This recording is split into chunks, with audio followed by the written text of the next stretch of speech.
Pertanyaan. Assalamualaikum warahmatullahi wabarakatuh. Ketika dalam perjalanan, seringkali kita sholat di musola yang ada di rest area atau di terminal atau bandara atau di stasiun. Karena kita ingin mendapatkan fadilah sholat berjamaah, maka langsung saja kita sholat di belakang orang yang sedang sholat sendirian. Tetapi rata-rata mereka mengangkat tangan kanan sebagai tanda atau isyarat bahwa mereka sedang sholat sunnah. Artinya mereka tidak mau menjadi imam. Ya, mereka menolak kita sebagai makmumnya begitu. Jadi angkat tangan mereka, tangan kanannya diangkat itu sebagai tanda bahwa mereka tidak mau menjadi imam kita. Pertanyaannya, sebenarnya sah atau tidak orang yang sholat fardu bermakmum pada orang yang sholat sunnah, atau sebaliknya, yaitu orang yang sedang sholat sunnah bermakmum kepada orang yang sholat fardu? Atas jawaban dan penjelasannya kami sampaikan terima kasih. Teriring doa jazakumullahu khairan katsira wa ahsanal jaza. Wassalamualaikum warahmatullahi wabarakatuh. Waalaikumsalam warahmatullahi wabarakatuh. Baik, langsung saja kita jawab. Jawabannya adalah sah. Sah orang yang sholat fardu bermakmum pada orang yang sholat sunnah. Ataupun sebaliknya, yaitu sah orang yang sholat sunnah bermakmum pada orang yang sholat fardu. Dengan 3 syarat. Ingat, dengan 3 syarat. Syarat yang pertama, makmum berniat menjadi makmum. Jadi ini wajib. Wajib makmumnya berniat menjadi makmum. Adapun imam tidak niat jadi imam juga nggak masalah. Sah-sah.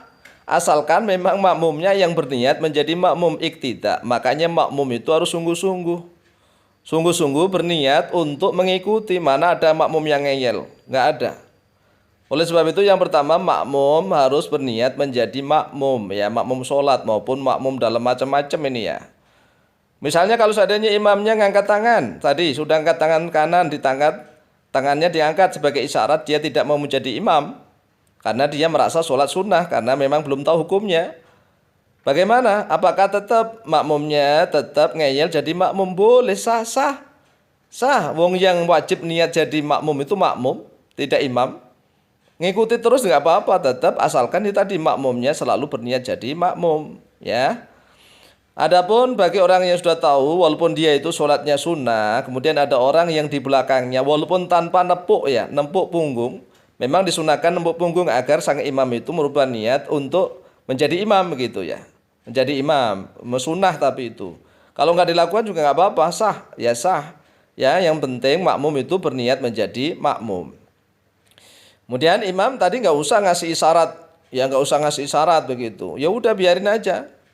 Wong dia itu niat menjadi sholat sendirian itu, kemudian dia diikuti orang, ya dengan orang itu tadi niatnya jadi makmum itu sudah sah. Dia juga dapat pahala berjamaah begitu. Kemudian yang kedua, sifat sholatnya harus sama. Sifat sholat itu harus sama, yaitu contohnya misalnya sama-sama ada ruku dan sama-sama ada sujudnya.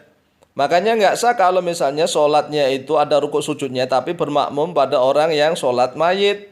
Sholat mayit kan tidak ada ruku sujudnya. Atau orang yang sholat ada ruku sujudnya sekali-sekali tetapi bermakmum pada orang yang sholat gerhana. Sholat gerhana itu kan habis rukuk berdiri lagi, baca Fatihah lagi, baca surat lagi, ya nggak sama berarti sifatnya. Atau bermakmum pada orang yang sholat id, dia pada sholat wajib. Sholat id kan takbirnya ya 7 kali. Masa ikut takbir begitu kan enggak, berarti itu sifat sholatnya tidak sama.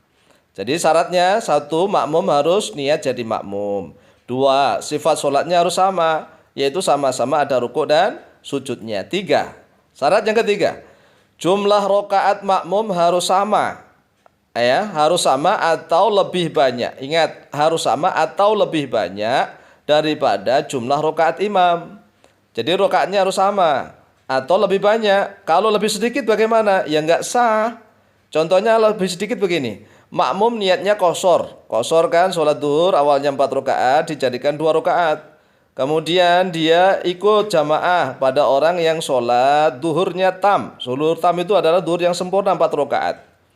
Kemudian makmum dia, padahal dia niat qashar. Padahal sholat sama-sama sholat duhur ini ya. Sama-sama sholat duhur. Cuma sang imam itu 4 rakaat. Lah mana ada makmum itu salam duluan. Kan tidak ada makmum salam duluan, ya nggak sah. Adapun kalau seandainya misalnya imamnya sholat tahiyatul masjid atau sholat qobliyah atau ba'diyah, itu kan sholat-sholat sunnah 2 rakaat kan. Kemudian sang makmum misalnya sholat duhur atau asar atau isya kan 4 rakaat, ya boleh. Karena apa? Imamnya kan 2 rakaat salam, ya kan. Makmumnya wajib meneruskan, melanjutkan rakaat yang kurang. Jadi sekali lagi syarat yang ketiga, jumlah rakaat makmum harus sama atau lebih banyak daripada jumlah rakaatnya imam. Adapun dasar ibaratnya bisa kita bacakan di dalam kitab Al-Majmu' Syarah Al-Muhadzab yang disusun oleh Imam An-Nawawi rahimahullahu taala. Far'un fi madzahibil ulama'i fi ikhtilafi niyyatil imami wal ma'mumi. Far'un ay hadza far'un, satu cabang di dalam menerangkan beberapa mazhab ulama, yaitu menerangkan di dalam beberapa perbedaan niat antara imam dengan makmum. Jadi perbedaan niat antara imam makmum, satunya wajib, satunya sunnah, ya. Satunya fardu, satunya sunnah. Ini namanya ikhtilafun niyatil imam wal makmum. Kata Imam An-Nawawi, qad dzakarna anna madhhabana jawazu sholatil mutanaffili wal muftaridi khalfa mutanaffilin wa muftaridin fi fardin akhar. Sesungguhnya ya telah kami sebutkan bahwa sesungguhnya mazhab kami yaitu membolehkan sholatnya orang yang sunnah dan orang yang fardu di belakang orang yang sholat sunnah dan juga orang yang sholat fardu di dalam sholat fardu yang lain. Wahakahu Ibnul Mundhiri an Tawusin wa Atha wal Auza'i wa Ahmad wa Abi Thawrin wa Sulaiman bin Harbin qala wa bihi aqulu. Dan dengan inilah saya berpendapat, saya berkata, wa huwa madhabu Dawuda, termasuk madhab Daud Adz-Dzahiri. Wa qala ta'ifatun, dan telah berkata oleh sekumpulan ulama, la yajuzu naflu khalfa fardin. Tidak boleh, ini ta'ifah tapi. La yajuzu naflun, tidak boleh sholat sunnah khalfa fardin di belakangnya sholat fardu. Wala fardun, dan tidak boleh sholat fardu khalfa naflin di belakang sholat sunnah. Wala khalfa fardin akhar, dan tidak juga di belakang sholat fardu yang lain. Tetapi madhab kita yaitu madhab Syafi'i dan jumhur ulama boleh ya. Tadi dikatakan wa haqa Ibnul Mundhir an Tawus wa Atha wal Auza'i wa Ahmad wa Abi Thawr wa Sulaiman bin Harb qala wa bihi aqulu. Wa huwa madhabu, termasuk madhabnya Daud Adz-Dzahiri, ya bahkan ini mayoritas berarti.